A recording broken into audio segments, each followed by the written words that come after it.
a gente tem muitas formas de expressão do que a gente considera como política. Essa fala da psicanalista Vera Iaconelli, que deu uma entrevista aqui para a Gama, diz muito sobre o tema da semana, em que a gente pergunta: você faz política? Sim, todas as nossas ações e omissões, nossas escolhas e a falta delas esbarram na política. Eu sou Luara Calvenic e este é o podcast da semana. Toda semana, a Gama traz 5 conteúdos e este podcast sobre um mesmo tema. Na conversa a seguir, a Vera analisa a maneira com que nós, brasileiros, nos relacionamos com a política. Não só com a política tradicional, mas como nos engajamos com as questões do país. Na conversa com a Isabelle Moreira Lima, aqui da Gama, ela fala que seria de bom ganho que o brasileiro sentisse que está construindo o país. Isso sim seria agir politicamente, como uma sociedade. O que é uma pessoa politicamente ativa em uma sociedade? Ela precisa se ligar a partidos políticos ou basta agir socialmente, olhar para o entorno? Enfim, por outro lado, tem uma sensação também, para as pessoas que são mais ligadas, de que tudo pode ser político, da roupa que a gente veste, a comida que a gente come. Eu acho que às vezes a gente confunde, né, o que é da ordem da política com o que é da ordem do partido ou de uma militância específica, né, que pega ali uma questão e usa como bandeira. A gente tem muitas formas de expressão do que a gente considera como política. Para a psicanálise, a política faz parte, porque a gente usa a questão da linguagem, a gente usa a palavra para tentar resolver os nossos conflitos de poder. Só que os nossos conflitos de poder, eles não são só entre os sujeitos, mas do sujeito contra si mesmo também, né? Basicamente, todo o trabalho do Freud vai sendo elaborado a partir desses conflitos inconscientes, aquilo que tenta em mim mesmo assumir a frente e tomar o poder, né? Isso também serve para as relações entre os sujeitos, porque também, né, se a gente for pensar numa perspectiva lacaniana, não tem tanta diferença assim entre aquilo que eu faço comigo mesmo e a relação que eu estabeleço com o outro.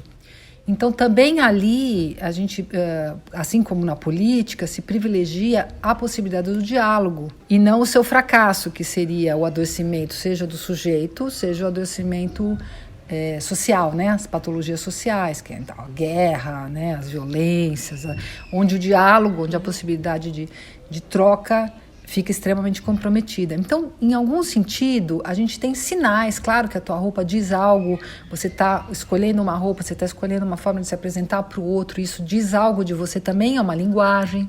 E como linguagem, tem um caráter político também. Então dá para ser político nesses pequenos gestos, por exemplo? Então, a gente é político inadvertidamente, né? Por exemplo, um gesto que a gente reconhece bem é o gesto da omissão, que tem efeitos políticos enormes, né? Quer dizer, então quando você se omite de comparecer ali no plano social com o teu desejo e bancar um certo lugar, porque você se deixa gerir pelo desejo do outro, que diz faz e você vai lá e faz, também é um gesto político, mas é um gesto político alienado de omissão e que vai ter efeitos profundos, né? Ué, nós somos a prova disso, né? Que por ação ou por omissão, a gente tem efeitos políticos no laço social. Isso leva totalmente para a segunda pergunta, que é, até bem poucos anos, o brasileiro ele era criticado, inclusive pelo próprio brasileiro, que a gente não era um povo politizado, que não ia à rua,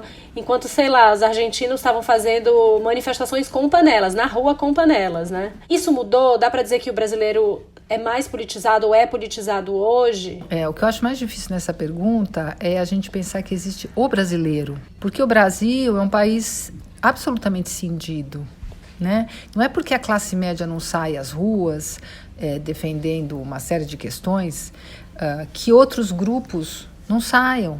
A gente acabou de ter um episódio aí dantesco, né? Entre inúmeros, mas das crianças negras que morreram na periferia ou morreram por negligência, ou morreram por franca violência. Agora um rapaz de 15 anos morreu.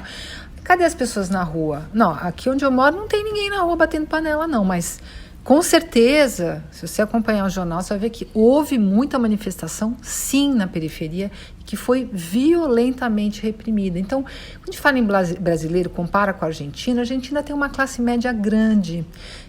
A Argentina não tem esse histórico, o histórico de escravidão na Argentina é um pouco diferente do nosso, que também não é bonito, tá? Mas a gente tem essas divisões sociais muito fortes. O que a gente não tem no Brasil é uma certa coesão ali da população oprimida, porque a classe média acha que está tudo bem, né? Então, é uma outra lógica que está colocada. Não quer dizer que o brasileiro não sai à rua, mas ele sai conforme a sua conveniência, e existem conveniências bem distintas hoje no Brasil.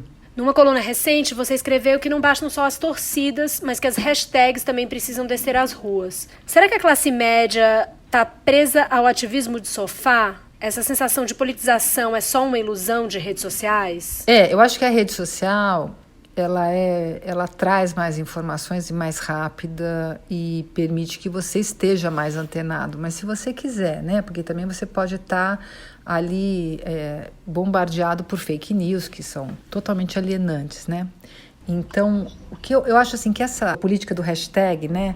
Ela não tenho nada contra, eu acho que ok a gente usar as hashtags, eu acho que a gente pensar no Me Too foi um negócio super potente, começa numa hashtag, mas desde que ela não pare aí. Então o que eu vejo, que eu acho que é muito complicado, é a pessoa criar uma hashtag, subir aquela hashtag, começar, gente, sobe isso daí, e achar que eu fiz a minha parte hoje, imagina, eu subi 3 hashtags super importantes contra o racismo, contra o machismo, contra o fascismo, e daí, né? Quer dizer, isso aí, vamos dizer, é uma parte da conversa, né? Você fazendo cartaz para sair na rua numa manifestação. Achar, o que me preocupa é essa sensação de alma lavada por conta de uma hashtag. Agora, ela tem uma função, sim. Você pode, a partir de um disparador desse, fazer um movimento interessante, mas imaginar que por si ela vai ter esse poder é uma fantasia, né, muito própria de quem vive um pouco jogando game virtual, né, achando que aquilo tem uma realidade concreta. Isso é uma coisa angustiante, né? Eu vi muito nas minhas redes sociais amigos falando que dilema, é um momento terrível, a gente precisa ir à rua, mas a gente não pode ir à rua. Como fazer? É tipo a escolha de Sofia, vai pra rua se manifestar, mas aí você corre risco. Isso eu acho que traz um mal-estar também, né? Uma dúvida. Olha, mas estamos chegando num grau, né, que não sei se a gente consegue escapar, porque a gente fica em casa preocupado que as pessoas morram, e as pessoas morrem porque ficamos em casa. É um descalabro tamanho a própria condução da pandemia, né? A gente está um mês sem ministro da saúde. O que a gente vai esperar? Achando que ficando em casa ainda se conserva vidas. Claro que se conserva vidas, mas veja, os shoppings estão abertos. Então foi se criando um paradoxo no qual as pessoas saem para as coisas mais absurdas, mas não saem para reclamar que essas coisas absurdas acabem. Então, realmente é uma decisão ética, cada um vai ter que fazer a partir de si mesmo, mas dá pra gente fazer uma coisa bem. Eu saí de face shield, de máscara, parecia um ET, entendeu? Mas, escuta, e só eu tava de face shield, tudo bem, é caro, mas tem muita gente lá que podia ter um face shield, sim, né?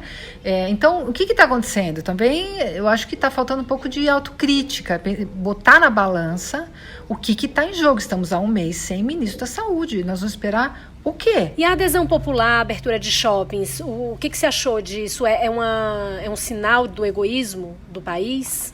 Olha, eu acho que mostra muitas coisas, né? Mostra às vezes uma certa dificuldade de entender o que está acontecendo, né? Tem um certo desdém, uma onipotência. Não, se eu precisar, eu vou lá eu tenho meu plano de saúde, então dane-se, né? Então não preciso me preocupar, porque eu tenho onde ir, não? Então aí é o egoísmo total, uma incapacidade de pensar no outro.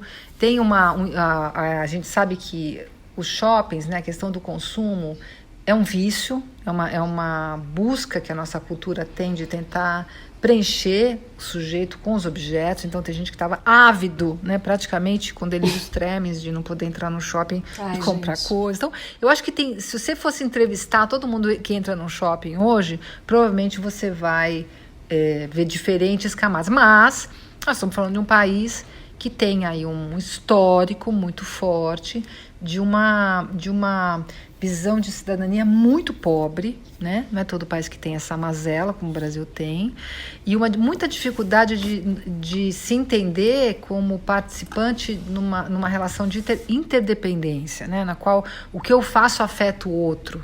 Né? O brasileiro tem uma mentalidade de se a coisa ficar preta, ou eu compro um carro blindado, eu vou morar em Miami. Então ele não tem exatamente, na nossa história, um projeto de país. Né? Ele tem um projeto muito particular de vida dele e aproveitar as coisas engraçadinhas que o Brasil tem e se livrar o quanto antes das ruins. Isso é uma bola de ferro que a gente arrasta na nossa história e que isso seria a grande mudança de mentalidade. O brasileiro sentir que está construindo um país e não só que ele desfruta de um país. E aí eu acho que ler o Hello Brasil do Caligares é importante, porque o Caligares, com aquele olhar estrangeiro, ele vai falando, olha, o brasileiro ainda não forma essa nação, né? Ele não se coloca ainda como, ele ainda está achando que ele é um colonizador explorando a colônia. O que pode ser um chacoalhão se a pandemia não foi capaz de fazer com que o brasileiro entendesse que o que ele faz vai interferir na vida do outro? A gente fica esperando o chacoalhão. Não tem o chacoalhão. Tem vários abalos sísmicos, sabe? Assim, não tem o terremoto final que faria tudo ser reconstruído de novo. Não, eu acho que a gente vai sim, a gente vai dando cabeçada, a gente vai... Esses momentos de crise, eles são muito propícios, né? Eles são muito assustadores, muito propícios e que podem ir para um lado, podem ir para o outro. Cabe a nós decidir para que lado que vai. Mas, na verdade, assim, ficar esperando o grande acontecimento é que nem no processo analítico. No processo analítico, primeiro tem um momento que o sujeito chega lá e fala assim, não está acontecendo nada, tô só com esse sintominha, mas não tem nada a ver, a gente tira isso aí e minha vida vai ficar ótima. Eu não tenho nada a ver com esse sintoma. Esse sintoma colou em mim, né? Ele chega com o sintoma como quem leva um cachorro preso na perna, assim, que ele quer que você tire, assim. Depois ele começa a se implicar, falar, putz, mas o que será que eu tenho a ver com esse sintoma? Que é uma retificação subjetiva importante para entrar numa análise. O cara fala assim, eu preciso entender por que eu só caso com mala sem alça, né? Sendo feminista, né, 5 cruzes, eu caso com mala sem alça. Aí a pessoa fala, o que tem aí? Né? Começa a olhar, que é o momento de ver e falar, o que está acontecendo? Tem alguma coisa a ver com isso? E aí tem um longo processo, né, se desalienar, de poder encarar a nossa própria autocensura, as nossas próprias resistências e podendo ver isso daí, que a gente está tentando fazer. Olha, tem uma coisa horrorosa no Brasil que a gente precisa ver. Né? Tem a questão do racismo, tem a questão da pobreza, tem a questão do autoritarismo, da falta de cidadania. Olha que horror, tá? Então tá, mas isso é um momento importante. E depois o cara vai lidando com isso até poder dar uma solução para isso. Então, a gente vai ver isso muitas vezes, a gente vai ver isso infinitas vezes. E cada vez que a gente vir, provavelmente a gente vai dar a esperança é essa, que ele pode dar um passinho numa direção melhor, né? Ou pode recrudescer, tem um mérito aí de você fazer o seu processo, né? Ele não vem, não é porque você vai, começa uma análise, deita no divã e acontece uma mágica, é uma questão ética, né? Então nós como nação, nós brasileiros vamos fazer escolhas. Agora voltando um pouco para a internet, eu queria te perguntar sobre cultura do cancelamento. Tem a ver com política? É uma manifestação política? Pode ser uma manifestação política, assim, num senso bem mais reduzido de política, sim, tem um gesto ali, mas é um gesto que implica uma certa violência e que mostra justamente o fracasso da política, né? Porque é naquilo onde você rompe o diálogo. É claro que, olha, tem vezes que você percebe que não tem a menor possibilidade de diálogo, que não há diálogo de saída, que é só um festival de impropérios, que a pessoa não está querendo usar a linguagem para ser violenta, não tem diálogo, né?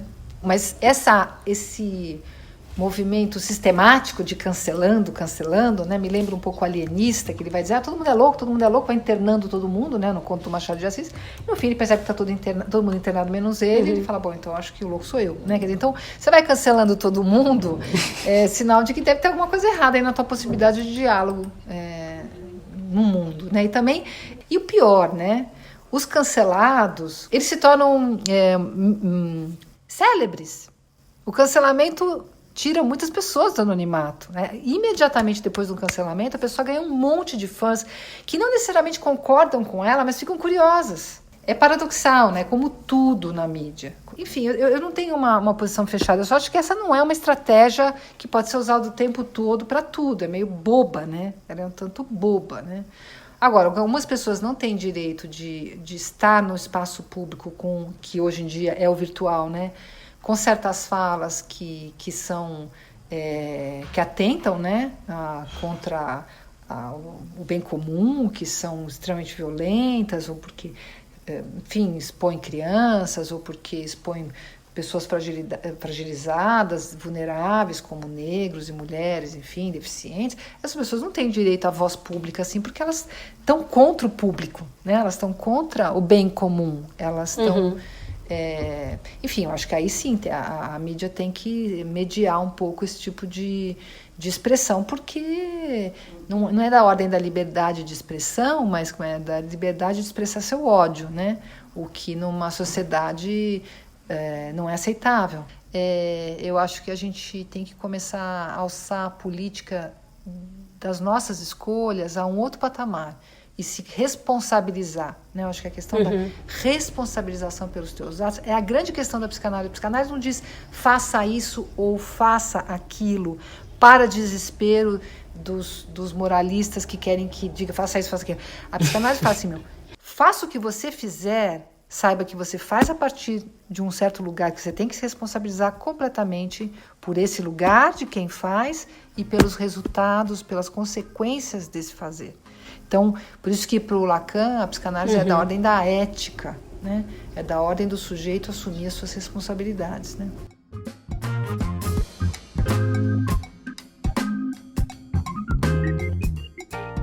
Você pode ler essa conversa inteira com a Vera e a Conelli no site da Gama. Entra lá que logo você vai ver o tema da semana no destaque.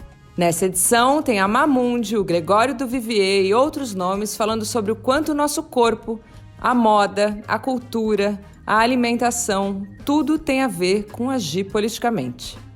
Tem também uma matéria que apresenta uma turma de jovens de 20 e poucos anos que está transformando o seu entorno e a realidade de muita gente. E, por fim, um conteúdo sobre ativismo online. Funciona? Não funciona? Ou só é bom mesmo para quem pratica? Entra lá no site da Gama que você vai ver o que a gente descobriu. Eu sou Luara Calvenic e este é o podcast da semana. A cada 7 dias, um tema novo para você. Até semana que vem. Este podcast teve edição de som da Laura Kapeliushnik.